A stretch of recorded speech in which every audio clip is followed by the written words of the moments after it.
नमस्कार साथियों, Excel study point की ओर से मैं अनूप गोदियाल आप सभी का स्वागत करता हूं। तो जी हाँ दोस्तों, आज के करंट अफेयर्स में हम लोग बात करेंगे 24 और 25 अप्रैल से जुड़ी हुई कुछ अहम खबरों के बारे में। कल किसी कारणवश जो है मैं वहां पर करंट को अपडेट नहीं कर पाया था, तो जिसके चलते कल और आज की जो प्रमुख न्यूज़ हैं उनको हम लोग एक साथ यहाँ पर चर्चा करने वाले हैं।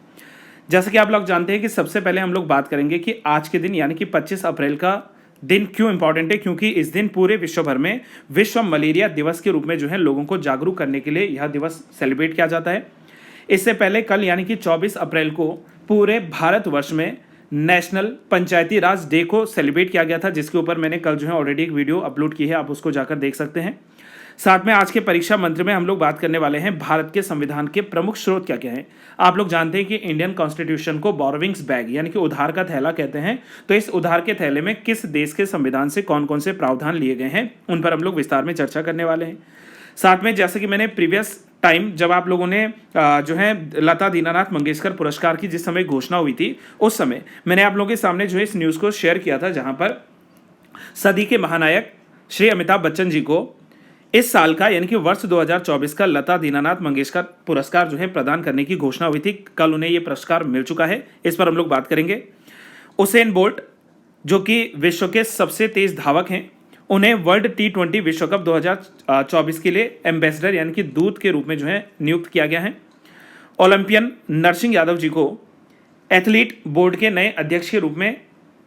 नियुक्ति मिली है। सबसे ज़्यादा सैनिक खर्चा करने वाला चौथा देश बन गया है भारत। इसके बाद हम लोग बात करेंगे कि चीन के 3 यात्री अंतरिक्ष अभियान के लिए जो है रवाना होने वाले हैं। साथ में बात करेंगे दीपांशु ने एशियाई एथलेटिक्स में स्वर्ण पदक जीता है भारत के लिए। प्रोबोवो सुबियांतो इंडोनेशिया के नए राष्ट्रपति नियुक्त हुए हैं, इस पर हम लोग बात करने वाले हैं। साथ में हम लोग चर्चा करेंगे उत्तराखंड में जो 38वां राष्ट्रमंडल खेल है, जिसका आयोजन जो है वो पेरिस ओलंपिक के चलते थोड़ा डिले हो सकता है और शायद ये भी आशंका है कि इसको जो है अगले वर्ष 2025 में इसका आयोजन हो। और इसके अलावा कुछ अन्य प्रमुख जो है विविध करंट अफेयर्स की खबरों पर हम लोग जो है विस्तार में चर्चा करने वाले हैं। तो मैं उम्मीद करूंगा दोस्तों आप लोग वीडियो के अंत तक बने रहेंगे। चलिए शुरुआत करते हैं। सबसे पहले आज यानी कि 25 अप्रैल 2024 को जो पूरे देश भर में, पूरे विश्व भर में विश्व मलेरिया दिवस मनाया जाता है, इसके पीछे वास्तव में कारण क्या और कहां से इसकी शुरुआत हुई थी। विश्व मलेरिया दिवस मलेरिया की रोकथाम और नियंत्रण के लिए निरंतर निवेश और निरंतर राजनीतिक प्रतिबद्धता की आवश्यकता को उजागर करने की जो है एक पहल है, इसका एक अवसर प्रदान करता है। इसकी शुरुआत वर्ष 2007 में WHO यानी कि वर्ल्ड हेल्थ ऑर्गेनाइजेशन, विश्व स्वास्थ्य संगठन के द्वारा शुरू किया गया था। वर्ष 2024 के लिए थीम की बात करें तो इस साल जो है हमारा थीम है accelerate the fight against malaria for a more equitable world, यानी कि और अधिक जो है अगर हमें बेहतर वर्ल्ड बनाना है, संसार बनाना है, तो उसके लिए जो है यहाँ पर मलेरिया से फाइट करनी पड़ेगी, मलेरिया के खिलाफ जो है लड़ना पड़ेगा। उसके लिए जो है शुरुआत हुई है यहाँ पर मलेरिया के रूप में विश्व भर में इस दिवस को जो है सेलिब्रेट करने की यहाँ से शुरुआत मानी जाती है। इसके अतिरिक्त हम लोग यहाँ पर बात करेंगे कि यदि मैं बात करूँ कि वर्ष 2021 में जो CDC की रिपोर्ट आई थी, यानी कि रोग नियंत्रण और रोकथाम केंद्र जो है, जब इसकी रिपोर्ट आई थी तो इसका मानना भी ये था कि पूरे दुनिया भर में, हम लोग न सिर्फ भारत की बात करेंगे बल्कि पूरे विश्व की बात करेंगे, दुनिया भर में लगभग 6 लाख लोग ऐसे हैं जिनकी जो है, या 6 लाख से अधिक लोग ऐसे हैं जिनकी मलेरिया से मृत्यु हुई। 2021 की रिपोर्ट है। वहीं जिस समय WMR की 2019 की रिपोर्ट आई थी तो उस रिपोर्ट में यह कहा गया था कि दुनिया के लगभग 3% जो मलेरिया के मामले हैं वो भारत में, वो 2019 की रिपोर्ट के अनुसार मैं आपको यहां पर आंकड़ा जो है साझा कर रहा हूं। और भारत ने लगातार उसके बाद से लेकर जो है मलेरिया को कम करने के लिए जो है कुछ कार्य किए हैं और ये उद्देश्य रखा है, ये लक्ष्य रखा है कि 2027 तक जो है मलेरिया मुक्त भारत किया जाएगा और 2030 तक जो है इसका कंप्लीट एलिमिनेशन, कंप्लीट जो है उन्मूलन भारत से कर दिया जाएगा। आप लोग जानते हैं कि जो मलेरिया डिसीज है, इसका सबसे महत्वपूर्ण जो या मुख्य कारण जो है, सबसे घातक जो कारण है वो मच्छर जनित जो है प्लाज्मोडियम परजीवी होता है। क्योंकि जो मच्छर जनित जो प्लाज्मोडियम है, इस प्लाज्मोडियम के कारण ही जो है, प्लाज्मोडियम के कारण, ये एक प्रकार का क्या है, परजीवी है, पैरासाइट है। इसके कारण जो है यहाँ पर जब मादा एनफ्लीज मच्छर जो होती है, तो मादा जो है एनफ्लीज मच्छर के काटने से जो फैलता है। और इसकी अगर हम लोग प्रजातियों की बात करें तो मुख्य रूप से इसकी 5 प्रजातियां मिलती हैं। 5 प्रजातियों में जैसे P. falciparum, P. vivax जिसको वाइवेक्स भी लिखते हैं, P. vivax। इसी में आता है P. malaria, P. इसी में आता है P. ovale, और अंत में जो इसमें जुड़ता है एक और इसका परजीवी, वो है दैट इज पी नॉलेसी, पी नॉलेसी। तो कुल मिलाकर ये 5 प्रमुख ऐसे परजीवी हैं जो कि मादा मच्छर जो होता है एनाफिलीज, उसके काटने से जो है मानव में ये बीमारी जो है फैल सकती है। तो यहाँ पर जो है लगातार भारत सरकार के द्वारा मलेरिया से जो है निपटने के लिए प्रयास किए जा रहे हैं। तो इसलिए हमें जो है आज के दिन पूरे विश्व भर में मलेरिया के प्रति जागरूकता को बढ़ाने के लिए ये दिन जो है सेलिब्रेट किया जाता है 25 अप्रैल को, और इस बार 2024 का जो है 25 अप्रैल को जो है मलेरिया दिवस सेलिब्रेट किया गया है। अब आज के परीक्षा मंत्र की तरफ अगर हम लोग आगे बढ़ते हुए बात करें तो हम लोग बात करेंगे भारत के संविधान के स्रोत के लिए। आप लोग जानते हैं कि भारत का संविधान जो है पूरे विश्व में सबसे लंबा या सबसे जो है बड़ा संविधान कहलाता है। और भारत में जो सबसे लंबा संविधान है, इसके पीछे का सर्व प्रमुख जो कारण है वो ये है कि भारत ने जो है विश्व भर के संविधानों से जो जो अच्छी बातें हैं उनको जो है अडॉप्ट किया है, स्वीकार किया है। हालांकि हमें क्रिटिसाइज करने वाले लोग जरूर कहते हैं कि भारत को जो संविधान है वो उधार का थैला है, हम लोगों ने जो है लोगों से उधार लिया है, तो इसीलिए जो है भारत के संविधान को समटाइम्स बोरोविंग्स बैग यानी कि उधार का थैला भी जो है कहा जाता है। लेकिन कहते हैं ना कि अगर हम लोगों ने जो है अगर किसी अच्छे कार्य के लिए देश के संविधान की रूपरेखा को और जो है पारदर्शिता देते हुए अगर लोगों के अच्छाई के लिए कार्य किया है तो ऐसे उधार लेने में कोई बुराई नहीं है। अब सवाल यह आता है कि भारत के संविधान में जो प्रोविजंस लिए गए हैं, जो उधार लिया गया है, उसका लगभग जो है 55% टू लगभग 60% अगर मैं बात करूं तो ये हम लोगों ने 1935 के भारत शासन अधिनियम से जो है लिया है। इसलिए हमसे सबसे पहले यहां पर जानना होता है कि 1935 के भारत शासन अधिनियम से कौन कौन से प्रावधान लिए गए हैं। यहां से सबसे पहले हम लोगों ने जो है फेडरल स्ट्रक्चर यानी कि संघीय तंत्र को लिया है। साथ में राज्यों के भीतर जो राज्यपाल जी होते हैं, इन राज्यपाल का जो कार्यकाल होता है, राज्यपाल के कार्यालय, राज्यपाल का जो ऑफिस है, ठीक है, कार्यालय है, इसकी जो है हम लोगों ने 1935 से जानकारी ली है। फिर इसके अलावा जुडिशरी, न्यायपालिका, लोक सेवा आयोग, चाहे वो संघ लोक सेवा आयोग है, चाहे वो राज्य सेवा लोक सेवा आयोग है, इसका प्रावधान 1935 के अधिनियम से लिया गया है। और जो इमरजेंसी प्रोविजन है, आपातकालीन जो प्रावधान है, वो भी 1935 के भारत शासन अधिनियम के द्वारा लिया गया है। साथ में हम लोग बात करते हैं सब सर्वप्रमुख कि हमने ब्रिटेन के संविधान से कौन कौन सी जो है प्रमुख बातें ली हैं। तो ब्रिटेन के संविधान से सबसे पहले तो आता है हमारे पास में the parliamentary form of government, सरकार का जो संसदीय स्वरूप है पार्लियामेंट्री फॉर्म में। देखो, अगर फेडरल फॉर्म पूछ रहा है तो फेडरल हमने 1935 से लिया, अगर पार्लियामेंट्री फॉर्म पूछ रहा है तो फिर हम लोगों ने जो है वो ब्रिटेन से लिया। इसके अलावा ब्रिटेन से हमने लिया है रूल ऑफ लॉ यानी कि विधि का शासन, ये भी हमने ब्रिटेन के संविधान से लिया है। विधायी प्रक्रिया का मतलब समझ लीजिए जो लेजिस्लेटिव प्रोसीजर है, इसको भी जो है हम लोगों ने ब्रिटेन से लिया है। इसके अलावा जो रिट जुरिस्डिक्शन है, सिंगल सिटीजनशिप की बात करेंगे, मंत्रिमंडल जो होता है काउंसिल ऑफ मिनिस्टर, इसके अलावा बाई कैमरलिज्म, तो ये सारे प्रावधान हम लोगों ने जो है वो ब्रिटेन के संविधान से लिए हैं। तीसरा प्रमुख आता है इसमें यूनाइटेड स्टेट्स ऑफ अमेरिका यानी कि यूएसए के संविधान से हमने क्या क्या लिया है। तो सबसे पहले इसमें बात करेंगे हम लोग फंडामेंटल राइट्स की, जो हमारे मौलिक अधिकार है उनको हम लोगों ने जो है यहीं से लिया है। साथ में हम लोग बात करते हैं देश के भीतर जुडिशियल रिव्यू की, यानी कि जो न्यायिक समीक्षा है, जुडिशियल जो रिव्यू है, ये जुडिशियल रिव्यू का कंसेप्ट भी हम लोगों ने जो है यूनाइटेड स्टेट्स ऑफ अमेरिका यानी कि यूएसए के संविधान से लिया है। इसके अलावा हमारे पास में आज एक उपराष्ट्रपति जी का पद होता है, तो उपराष्ट्रपति का पद यानी कि the office of vice president of India, ये भी हमने संयुक्त राज्य अमेरिका से लिया है। इसके अलावा जो है द इम्पीचमेंट ऑफ राष्ट्रपति जी यानी कि president of India, and also the impeachment of supreme court and high court जजेस, यानी कि उनको इनके पद से रिमूव करने की प्रक्रिया, ये भी हमने यूनाइटेड स्टेट्स ऑफ अमेरिका के संविधान से लिया है। इसके अतिरिक्त यदि हम लोग बात करें तो आयरलैंड जो है, इस आयरलैंड के संविधान से भी जो है प्रमुख बातें ली गई हैं, जिसमें सबसे पहला और सबसे इंपॉर्टेंट आता है the directive principles of the state policy, यानी कि जो डीपीएसपी हैं, इनके सिद्धांत को आयरलैंड के जो है संविधान से लिया गया है। साथ में जो है आर्टिकल 55 जब आप लोग पढ़ते हो, जिसमें राष्ट्रपति के निर्वाचन का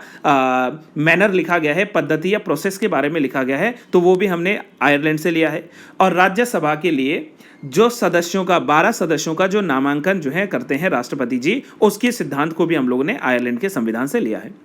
इसके अतिरिक्त हम लोग यहाँ पर बात करेंगे कि ऑस्ट्रेलिया के संविधान से कौन कौन सी बातें ली गई हैं। मैं ये क्विक रिवीजन के फॉर्म में चला रहा हूँ गाइस, ठीक है। तो ऑस्ट्रेलिया से सबसे पहले हम लोगों ने लिया है कॉन्करेंट लिस्ट। कॉन्करेंट लिस्ट मतलब 7वीं अनुसूची अगर हम लोग पढ़ते हैं संविधान की, उसमें संघ की सूची है, राज्य की सूची और समवर्ती सूची है। तो जो समवर्ती सूची का विषय वो हम लोगों ने ऑस्ट्रेलिया के ही संविधान से लिया है। इसके अलावा आज आप लोग जानते हैं कि यदि संसद के दोनों सदनों में डेडलॉक उत्पन्न हो जाए तो भारतीय संविधान के अनुच्छेद 108 के तहत जो है ज्वाइंट सिटिंग यानी कि संयुक्त बैठक का आयोजन होता है। और जो संयुक्त बैठक का प्रावधान है वो भी हमने जो है ऑस्ट्रेलिया के संविधान से लिया है। इसके अलावा जर्मनी के अगर हम लोग वाइमर कॉन्स्टिट्यूशन की तरफ चले तो जर्मनी के वाइमर कॉन्स्टिट्यूशन से हम लोगों ने लिया है the suspension of fundamental rights during the national emergency. राष्ट्रीय आपातकाल के दौरान मौलिक अधिकारों का स्थगन किया जा सकता है, यह प्रावधान हमने जर्मनी से लिया है। वही अगर हम लोगों से जो है यूएसएसआर की बात करें, अब तो खैर रशिया के नाम से जाना जाएगा इसका मैक्सिमम पार्ट, तो जो पूर्व सोवियत संघ है इससे हम लोगों ने सबसे पहले लिए हैं फंडामेंटल ड्यूटीज। जहां हम लोगों ने फंडामेंटल राइट्स यूएसए से लिए हैं वहीं मौलिक कर्तव्य हम लोगों ने जो है यूएसएसआर से लिए हैं। इसके अलावा जो हमारी इंडियन कॉन्स्टिट्यूशन है इसके भीतर जो प्रस्तावना है यानी कि जो प्रियम्बल है, इस प्रियम्बल में जो सोशल यानी कि सामाजिक, इकोनॉमिक यानी कि आर्थिक और पॉलिटिकल यानी कि राजनीतिक जो जस्टिस है, न्याय है, इसके सिद्धांत को भी हम लोग कहां से लिए हैं, that is from the USSR यानी कि पूर्व सोवियत संघ से इसको लिया गया है। वही अगर हम लोग बात करें कि जापान के जो है संविधान से हम लोगों ने कौन सी प्रमुख विशेषता ली है, तो जापान के संविधान से प्रमुख विशेषता है the procedure established by law. अनुच्छेद 21 जब आप भारत के संविधान का पढ़ेंगे तो ये हाईलाइट हो जाता है, विधि के द्वारा स्थापित प्रक्रिया का जो प्रावधान है वो जापान के संविधान से लिया है। इसी प्रकार से राज्यसभा के भीतर जो सदस्यों का निर्वाचन होता है, देखो राज्यसभा के भीतर सदस्यों का निर्वाचन वाला 238 सदस्यों की मैं बात कर रहा हूं ये, और संविधान में संशोधन की प्रक्रिया जो है, संविधान के भीतर जो अमेंडमेंट दिया गया है अंडर आर्टिकल 368, ये दोनों जो प्रावधान लिए गए हैं ये हम लोगों ने दक्षिण अफ्रीका के संविधान से जो है लिए हैं। दक्षिण अफ्रीकी जो संविधान है इससे हम लोगों ने जो है भारत के संविधान के भीतर संशोधन करने के लिए अनुच्छेद 368 और राज्यसभा में 338 जो सदस्य हैं उनके जो निर्वाचन की प्रक्रिया है उसको जो है यहाँ से लिया है। इसके अतिरिक्त हम लोग जो है यहाँ पर जानते हैं कि जो फ्रांस है, फ्रांस से हमने रिपब्लिकन कंसेप्ट और हमारी कॉन्स्टिट्यूशन के भीतर जो स्वतंत्रता, समानता और बंधुत्व के जो भाव हैं उनको भी हम लोगों ने फ्रांस के संविधान से जो है लिया है। अब अंत में जाते जाते आपके लिए मैं एक प्रश्न छोड़कर जा रहा हूं, आप जो है कमेंट बॉक्स में मुझे बताओगे कि कनाडा के कॉन्स्टिट्यूशन से भारत के संविधान में कौन कौन से विशेष बातों को जो है जोड़ा गया है। तो ये आपका जो है आज के लिए एक जो है होमवर्क रहेगा जिसमें आप लोगों ने मुझे इसका आंसर बताने का प्रयास करना है। खैर चलिए अब हम लोग जो है आगे बढ़ते हुए इस सीरीज में बात करते हैं आज के प्रमुख जो है करंट अफेयर्स न्यूज की। लता दीनानाथ मंगेशकर पुरस्कार से वर्ष 2024 का जो ये पुरस्कार दिया गया है वो सदी के महानायक यानी कि श्री अमिताभ बच्चन जी को ये प्रदान किया गया है। आप लोगों को मैंने लास्ट टाइम जो है यहाँ पर ये सूचना जारी की थी 16 अप्रैल की, जो है आप लोग वीडियो देखना एक बार, जिसमें जो है घोषणा 16 अप्रैल को ही हो गई थी इस पुरस्कार की, और अब जाकर जो है सदी के महानायक को जो है ये पुरस्कार यहाँ पर दिया गया है। यह पुरस्कार स्वर कोकिला दिवंगत लता मंगेशकर जी के पिता पंडित दीनानाथ मंगेशकर की 82वीं पुण्यतिथि के अवसर पर कल यानी कि 24 अप्रैल को जो है ये प्रदान किया गया है। इस समय आप लोग जानते हैं कि जब इसकी शुरुआत हुई थी, आप लोग जानते हैं कि लता मंगेशकर जी की जो है मृत्यु के कुछ ही समय पश्चात, जब 2022 में इनकी मृत्यु हुई थी तो कुछ ही समय पश्चात इस अवार्ड की जो है शुरुआत हुई थी, जिसमें ये जो अवार्ड पहली बार मिला था वो देश के जो है प्रधानमंत्री पीएम नरेंद्र मोदी को मिला था वर्ष 2022 में। 2023 के पुरस्कार की बात करें तो 2023 में ये पुरस्कार जो है वो आशा भोसले जी को दिया गया था, और वर्ष 2024 के अगर हम लोग पुरस्कार की बात करें तो वर्ष 2024 का पुरस्कार जो है श्री बच्चन जी को, श्री अमिताभ बच्चन जी को जो है ये पुरस्कार यहाँ पर प्रदान किया गया है। तो जो है लता दीनानाथ मंगेशकर पुरस्कार के बारे में ये जानकारी आप लोग जुटा सकते हैं। बाकी विस्तार में जो है इसकी अदर जो जानकारी मैंने दी है आप 16 अप्रैल वाली जो है वीडियो को एक बार जाकर देख सकते हैं। एक और प्रमुख न्यूज की तरफ आगे बढ़ते हुए हम लोग बात करें तो इस बार का जो T20 विश्व कप होने वाला है उसके दूत के रूप में यानी कि एम्बेसडर के रूप में जो है उसेन बोल्ट जो है, जो कि विश्व के सबसे तेज धावक माने गए हैं, उनको जो है चुना गया है। आईसीसी के द्वारा, इंटरनेशनल क्रिकेट काउंसिल जो है इसके द्वारा महान धावक उसेन बोल्ट को 1 से 29 जून तक वेस्ट इंडीज और अमेरिका में खेले जाने वाले जो आने वाला अपकमिंग जो हमारा T20 विश्व कप है इसके जो है ब्रांड दूत के रूप में या ब्रांड एम्बेसडर के रूप में जो है नियुक्त किया गया है। आप लोग जानते हैं कि जमैका के रहने वाले, जमैका मूल से आने वाले उसेन बोल्ट जो हैं, इन्होंने वर्ष 2008 में बीजिंग में हुए ओलंपिक खेलों में इतिहास रचा था, और वहां पर इन्होंने विश्व इतिहास रचते हुए 100 मीटर की जो दौड़ थी, इस 100 मीटर की दौड़ को जो है मात्र 9.58 सेकंड में, साथ में जो है 200 मीटर की दौड़ मात्र 19.19 सेकंड में, और जो है या 4 गुना जो है 100 मीटर्स की जो दौड़ थी उसको 36.824 सेकंड में जो है पूरा किया था और विश्व रिकॉर्ड जो है अपने नाम किया था। इस वजह से जो है आप लोग यहाँ पर उसेन बोल्ट जी को याद रखते हैं। और हमसे देखो सवाल इसी तरीके के बनते हैं कि हाल ही में T20 विश्व कप के लिए किसे जो है नए एम्बेसडर के रूप में चुना गया है आईसीसी के द्वारा, तो आंसर हो जाएगा उसेन बोल्ट जी। साथ में इसी जो है पेज पर हम लोग बात कर लेते हैं कि सूर्य कुमार जो है भारत के स्टार क्रिकेटर, वो अभी भी जो है T20 की रैंकिंग में नंबर 1 पे या शीर्ष पर जो है अभी भी बरकरार है। हालांकि कुछ जो है आईपीएल मैचेस इन्होंने मिस किए थे मुंबई इंडियंस की तरफ से, और अब जो है वापस आकर अपने ताबड़तोड़ पारी के लिए इनको जो है जाना जाता है। साथ में हम लोग बात करेंगे एक और करंट अफेयर्स की तरफ आगे बढ़ते हुए, ओलंपियन नरसिंह यादव जी ये नए एथलीट जो है आयोग के अध्यक्ष के रूप में जो है नियुक्त हुए हैं। भारतीय कुश्ती संघ के एथलीट आयोग का चुनाव जो है ये कल यानी कि 24 अप्रैल को वाराणसी में हुआ था, जिसमें यूनाइटेड वर्ल्ड रेसलिंग के निर्देश पर ध्यान डालते हुए चुनाव ओलंपियन व राष्ट्रमंडल खेलों के स्वर्ण पदक विजेता पहलवान नरसिंह सिंह यादव जी को जो है अध्यक्षता यहां पर मिली है। चुनाव प्रक्रिया में देश के कुल मिलाकर 25 राज्यों के पहलवान जो है इसमें शामिल रहे थे, जिनमें से जो है इनका नाम जो है यहाँ पर साझा हुआ था। और आप लोग जानते हैं कि इनके नाम का जो विस्तार हुआ था, जो चर्चा में आया था वर्ष 2016 में नरसिंह जी का जो है नाम सामने आया था। वर्ष 2016 में ओलंपिक से पहले कराई गई जो 2 डोप जांच हुए थे उसमें जो है नरसिंह विफल हो गए थे, जिसके बाद जो है खेल पंचायत ने उन्हें लगभग 4 साल तक के लिए जो है बैन कर दिया था खेल से। हालांकि बाद में जब डोपिंग एजेंसी के द्वारा, राष्ट्रीय डोपिंग रोधी जो है एजेंसी के द्वारा, नाडा जिसको कहते हैं, इसके द्वारा जब यहाँ पर जांच पड़ताल की गई तो इसमें ये निर्दोष पाए गए थे। इनके 4 साल जो है वो बिना खेल के जो है रहे थे, खेल से जो है दूर रहे थे, और इसी कारणवश जो है इनका नाम लगातार चर्चा में था। और अब जाकर वर्तमान में नरसिंह यादव जी को जो है कुश्ती संघ के एथलीट आयोग के अध्यक्ष के रूप में जो है नियुक्त किया गया है।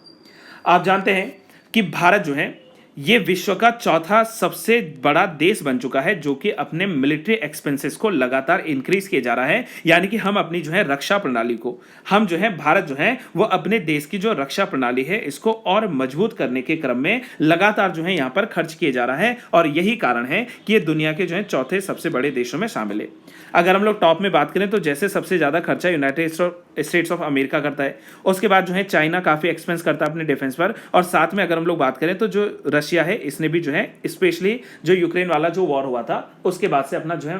डिफेंस लगातार जो है बढ़ाने पर फोकस किया है। और इसी जो है क्रम में अब भारत जो है इसने भी, एक अंतरराष्ट्रीय थिंक टैंक के अनुसार 2023 में भारत का सैन्य खर्चा 8,360 करोड़ डॉलर के आसपास था, जो कि जो है चौथे सबसे बड़े खर्चों में जो है शामिल है after America, China and the Russia. SIPRI की अगर माने यानी कि Stockholm International Peace Research Institute SIPRI की अप्रैल में जारी हुई रिपोर्ट में पिछले साल भारत का सैन्य खर्चा 2022 की सैन्य खर्चे की तुलना में लगभग 4.2% और 2014 की तुलना में लगभग जो है 44% जो है वो वृद्धि किया है। इन मदों में कुल सैन्य बजट का जो है लगभग अगर हम लोग बात करें तो 80% जो है खर्चा वो भारत ने जो है यहाँ पर किया है। सैन्य पर जो है भारत ने अपना जो है कुल मिलाकर 80% जो है खर्चा यहाँ पर किया है। और सिप्री की माने तो भारत का सैन्य खर्चा जो है वो चीन और पाकिस्तान के साथ चल रहे तनाव के बाद सशस्त्र बलों की परिचालन क्षमता को और अधिक मजबूत बनाने के लिए जो है प्राथमिकता के स्वरूप को देखते हुए जो है यहाँ पर रखा गया था। इसकी तुलना में अगर सैन्य खरीद के लिए हम लोग पूंजी परिव्यय की बात करें तो पूंजी जो है हमारा जो बजट रहा है, कैपिटल जो एक्सपेंडिचर रहा है, इसका लगभग 22% जो है वो स्थिर रहा है, स्टेबल रहा है। और इस परिव्यय का कुल लगभग 75% जो घरेलू खर्चा है उसको बनाए रखने के लिए नए नए उपकरण जो है खरीदे जाने के लिए भारत सरकार ने यहाँ पर ये लागत जो है लगाई है। तो इसलिए जो है सवाल यहाँ से भी बनना काफी जायज हो जाता है कि भारत का जो है कौन सा स्थान है सैन्य खर्चों में, तो भारत जो है चौथे स्थान पर यहाँ पर रहा है। साथ में हम लोग आगे बढ़ते हुए बात कर लेते हैं, चीन के 3 यात्री अंतरिक्ष स्टेशन के लिए रवाना होंगे, और ये जो तिथि है वो आज की ही है, यानी कि 25 अप्रैल को इनको जो है रवाना कर दिया जाएगा। सबसे पहले अगर हम लोग बात करें तो चीनी अंतरिक्ष एजेंसी ने आज यानी कि गुरुवार को शेंझोउ 18 चालक दल को अंतरिक्ष में भेजने की तैयारी पूरी कर चुकी है। एजेंसी का लक्ष्य है कि 2030 तक लोगों को चंद्रमा तक भेजा जाए, और अंतरिक्ष यात्रियों के इस नए दल में जो है 43 वर्षीय कमांडर ये गुआंग फू, 34 वर्षीय ली कॉन्ग और 36 वर्षीय ली गुआंगशु ये जो है शामिल हैं। इन यात्रियों को लेकर अंतरिक्ष यान जो है जिसका नाम है जियोक्वान सैटेलाइट लॉन्च सेंटर से रात करीबन जो है लगभग 8:59 के आसपास लगभग 9 बजे जो है इसको भेज दिया जाएगा। और ये जो है शेंजाओ 17 टीम का जो है यहाँ पर स्थान लेने वाली है, जिसके बाद अंतरिक्ष में नई नई खोज जो है उनके लिए लगातार चाइना काम करता रहेगा। इसी क्रम में जो है चीन ने वर्ष 2003 में अपना पहला मानव अंतरिक्ष मिशन जो है उसको भेजा था, और ऐसा भेजने वाला जो है ये चीन तीसरा देश बना था। इससे पहले केवल पूर्व सोवियत संघ यानी कि यूएसएसआर और जो है अमेरिका ने जो है यहाँ पर अंतरिक्ष में अपने मिशंस भेजे थे, और तीसरे जो है देश के रूप में शामिल हुआ था यहाँ पर चाइना, जिसने 2003 में मानव के साथ जो है अंतरिक्ष में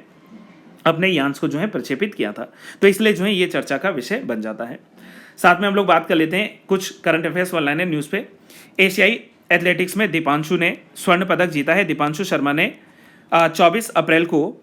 दुबई में 21वीं एशियाई अंडर 20 एथलेटिक्स चैंपियनशिप की शुरुआती दिन में ही अच्छा प्रदर्शन करते हुए पुरुष भाला फेंक में भारत को जो है स्वर्ण पदक दिलवाया है। दीपांशु ने 70.29 मीटर की दूरी के साथ में जो है शीर्ष पर ये जो है अपना रिकॉर्ड रखते हुए स्वर्ण पदक जीता, जबकि रोहन यादव जी ने 70.03 मीटर की दूरी के साथ जो है अपने नाम जो है रजत पदक यहाँ पर किया है। साथ में जो है पुरुषों की 1500 मीटर में प्रियांशु ने 3 मिनट 50.85 सेकंड का समय लेकर रजत पदक जो है अपने नाम किया है। और इसी जो है फील्ड में ऋतिक ने चक्का फेंक में रजत पदक दिलाया। प्राची और अंकुश देवकर जो है इन्होंने महिलाओं की प्राची अंकुश देवकर जो है इन्होंने महिलाओं की जो है 300 मीटर में यहाँ पर कांस्य पदक जो है दिलवाया है। चौथे स्थान पर जो है इनको यहाँ पर रही हैं, और यहाँ पर जो है पदक दिलाने से चूक गए हैं, माय बैड सॉरी, यहाँ पर जो है कांस्य पदक देने से जो है चूक गए हैं। 300 मीटर में जो है चौथे पदक बने, अगर तीसरे पदक पर आती तो अच्छे जो है प्रदर्शन के साथ इनको जो है मिल सकता था। ऋतिक ने चक्का फेंक में लगभग 53.01 मीटर का सर्वश्रेष्ठ प्रदर्शन किया है, और इस प्रतिस्पर्धा में जो है यहाँ पर चक्का फेंक में 54.80 मीटर के साथ जो है इसमें कतर के जो जिब्राइन ए अहमद हैं इन्होंने जो है पुरस्कार अपने नाम किया है स्वर्ण पदक। वहीं जो है 50.41 मीटर के साथ जो है कांस्य पदक अपने नाम जो है किया है अल हसाई ने, जो कि रहने वाले हैं अरब के। तो ये इस वजह से जो है यहाँ पर आप लोग जान सकते हैं। इंडोनेशिया के नए राष्ट्रपति के रूप में नाम का जो है चयन हुआ है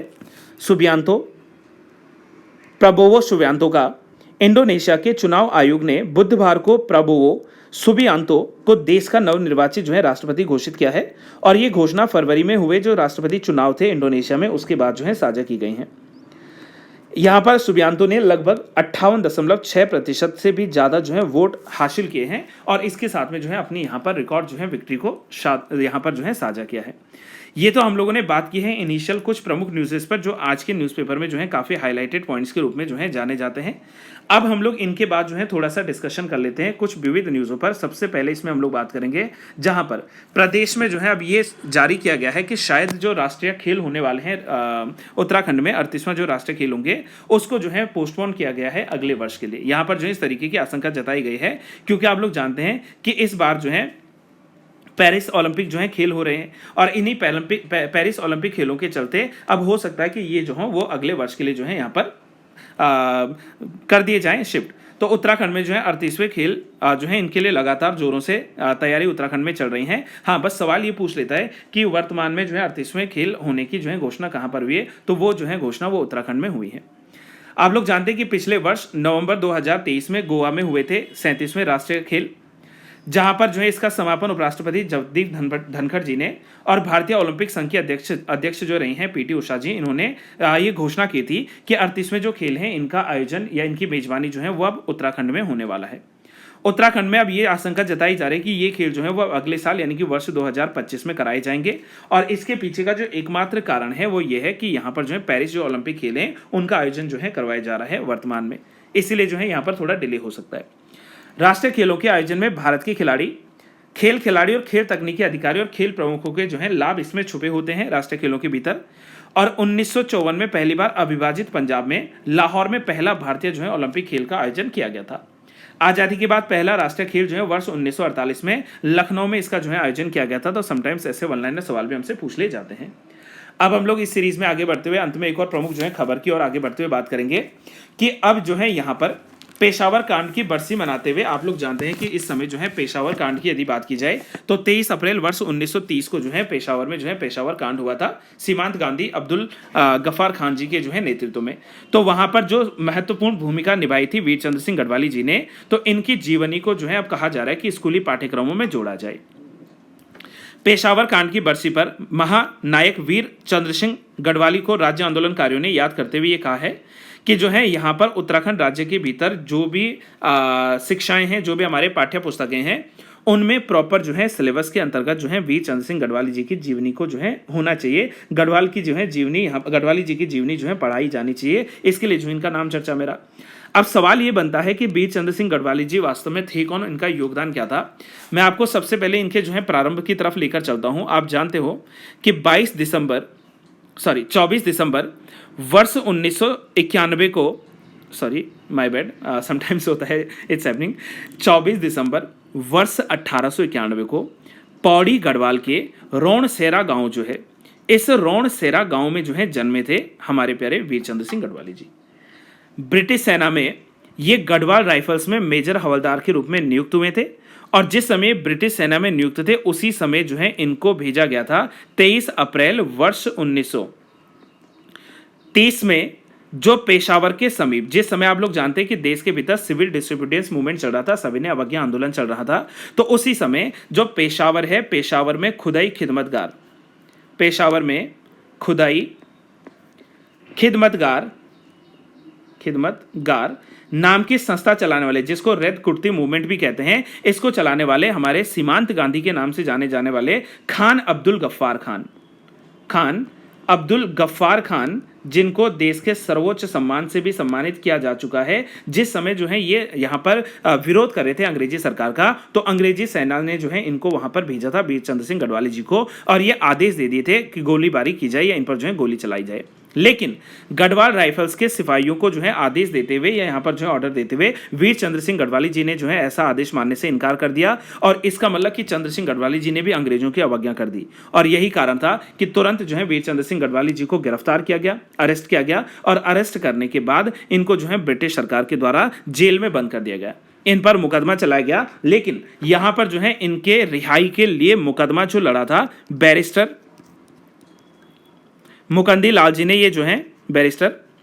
मुकुंदी लाल, इन्होंने जो है इनकी रिहाई के लिए जो है यहाँ पर केस लड़ा था, और यही कारण है कि ब्रिटिश सरकार ने सभी जो है जो इन पर आजीवन कारावास लगाया गया था उसको जो है हटा दिया, और जो है अलग अलग जेल में जो है ये लगभग 11 साल 3 महीने और 18 दिन जो है रहने के बाद अंत में वर्ष 1941 में रिहा हुए थे, यानी कि यहाँ से जो है फ्री हो गए थे, और तब जाकर जो है कालांतर में दिल्ली में राम मनोहर लोहिया अस्पताल, अगर आप लोगों ने सुना है, तो वहाँ पर 1 अक्टूबर 1979 को वीर गढ़वाली जी जो थे इनकी जो है मृत्यु हो गई थी। 1 अक्टूबर, ये 10 अक्टूबर मत पढ़िएगा इसको, 1 अक्टूबर याद रखना, 1 अक्टूबर 1979 को श्री जो है राम मनोहर लोहिया अस्पताल दिल्ली का जो है वहां पर वीर चंद्र सिंह गढ़वाली जी की है मृत्यु हो गई थी। तो इसलिए हमें जो है पेशावर कांड और वीर गढ़वाली जी के जो है इस सहयोग को जो है याद करना अनिवार्य हो जाता है। अगर हम लोग रिपोर्ट की माने तो आरबीआई का मानना यह है कि अगले 30 साल में कम से कम 8 से 10% की जो है यहाँ पर क्या होने वाली है, ग्रोथ रेट जो है भारत में जरूरी है। भारत की अर्थव्यवस्था में पिछले 3 वर्षों में लगातार 8% से भी ज़्यादा का जो है विकास दर रहा है, ग्रोथ रेट रहा है, और अब यहाँ पर जो है सालाना 8 से लेकर 10% की जो है वृद्धि दर को जो है बढ़ाने के लिए आरबीआई के द्वारा जो है यहाँ पर प्रयास लगातार शुरू किए हैं। आरबीआई ने रिपोर्ट में यह साझा किया है कि वर्ष 2021 से 2024 के दौरान 8% की जो है जो विकास दर हासिल की गई थी, अब उसका लगातार जो है विस्तार किए जाने की जो है स्थिति बन चुकी है। इकोनॉमी को अगले जो है दशकों तक 8 से 10% तक जो है वार्षिक विकास दर के रूप में शामिल करना होगा। और जनसांख्यिकी लाभ, अच्छा जनसांख्यिकी लाभ क्या होता है? जनसांख्यिकी जो लाभांश है वो अर्थव्यवस्था की उस स्थिति को कहते हैं जहां पर किसी देश में जनसंख्या का प्रसार उसकी अर्थव्यवस्था के सर्वाधिक लाभ पहुंचाने की स्थिति में हो रहा हो।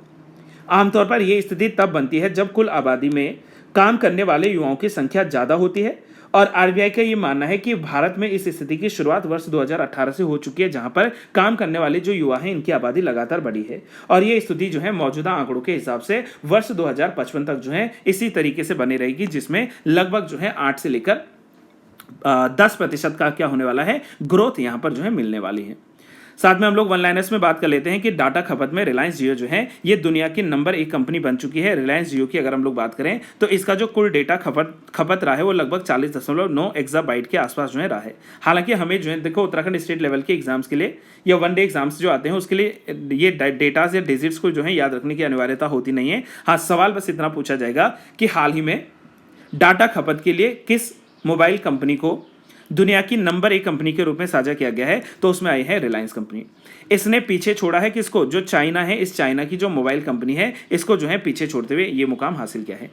चाइना की जो मोबाइल कंपनी है इसको जो है पीछे छोड़ते हुए अब जो है ये भारत में जो है नंबर 1 पर आ चुका है। वही नंबर 2 पर जो है अभी भी चाइना की जो है कंपनी स्थित जो है मौजूद है। और तीसरे नंबर पर अगर हम लोग बात करें कि चाइना की एक और जो है टेलीकॉम कंपनी है, और वहीं चौथे नंबर पर भारत की जो है एयरटेल कंपनी है। तो टॉप 4 में 2 भारतीय और 2 चाइनीज जो है मोबाइल कंपनीज, इनको जो है यहाँ पर शामिल किया गया है विश्व भर के अगर हम लोग बात करें। साथ में हम लोग बात करेंगे जोकोविच ने 5वीं बार लॉरेंस पुरस्कार जो है अपने नाम किया है। लॉरेंस विश्व खेल पुरस्कार में सर्बिया के दिग्गज टेनिस खिलाड़ी नोवाक जोकोविच को वर्ष के सर्वश्रेष्ठ खिलाड़ी के रूप में जो है प्रदान किया गया है। जोकोविच ने पिछले वर्ष ऑस्ट्रेलियन ओपन, फ्रेंच ओपन और यूएस ओपन की ट्रॉफी अपने नाम की थी, और साथ ही 24th ग्रैंड स्लैम खिताब जो होता है ये भी अपने नाम किया था। और ऐसा करने के बाद जो है ये रोजर फेडरर के रिकॉर्ड की जो है बराबरी कर चुके हैं, और 5वीं बार जो है लॉरेंस पुरस्कार इनको जो है प्रदान किया गया है। वहीं अगर हम लोग बात करें तो पिछले वर्ष पहली बार महिला फुटबॉल जो विश्व कप जीतने वाली स्पेन की टीम थी, इनको 2 पुरस्कार जो है यहाँ पर मिले हैं। स्पेन की महिला फुटबॉल टीम को वर्ष 2023 के लिए विश्व की सर्वश्रेष्ठ जो है महिला फुटबॉल टीम के रूप में जो है चुना गया है, और साथ में इन्हीं की जो है मिडफील्डर खिलाड़ी एताना बोनमाती, इनको सर्वश्रेष्ठ महिला खिलाड़ी के रूप में जो है यहाँ पर पुरस्कार मिला है। यहाँ पर मैं आप लोगों को बता दूं कि बोनमाती जो है वह पहली महिला खिलाड़ी हैं जिन्हें लॉरेंस पुरस्कार के साथ जो है फीफा की सर्वश्रेष्ठ खिलाड़ी के रूप में बैलन डियोर पुरस्कार भी जो है प्रदान किया गया है। ये पुरस्कार भी जो है इन पर दिया गया है। साथ में हम लोग ये भी बात करेंगे कि इसके अलावा अमेरिका की जिम्नास्ट सिमोन बाइल्स को वापसी करने के लिए जो है सर्वश्रेष्ठ खिलाड़ी के रूप में पुरस्कार मिला है। आपको बता दें कि बाइल्स जो है इन्होंने पिछले वर्ष वापसी करते हुए विश्व चैंपियनशिप में 4 स्वर्ण पदक जो है जीते थे। वहीं स्पेनिश की जो है फुटबॉल क्लब रियल मैड्रिड के युवा फॉरवर्ड जूड बेलिंघम को ब्रेक थ्रू पुरस्कार मिला है। राफेल नडाल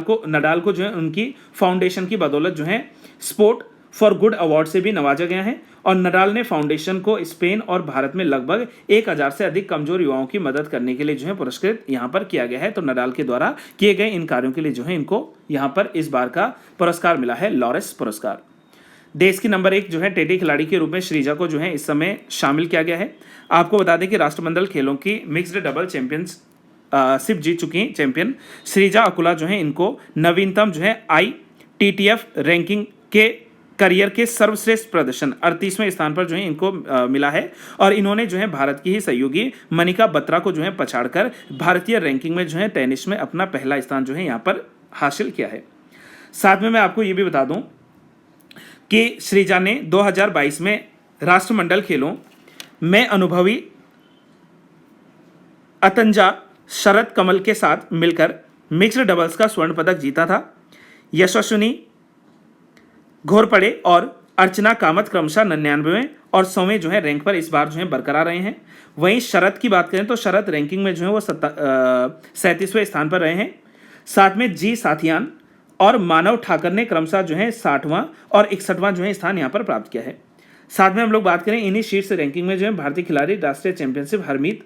नई सूची में जो है शामिल हुई हैं, और जो है इनके नीचे 64वें स्थान पर जो है आ चुकी हैं। भारत पहले ही पेरिस ओलंपिक की जो है टीम स्पर्धाओं के लिए जो है कई खिलाड़ियों को ऑलरेडी जो है क्वालिफाइड कर चुका है, और इसमें जो है एक नया मुकाम हासिल करते हुए देश के नंबर 1 जो है टेटे खिलाड़ी के रूप में श्रीजा जो है इन्होंने अपने नाम जो है ये सम्मान प्राप्त किया है।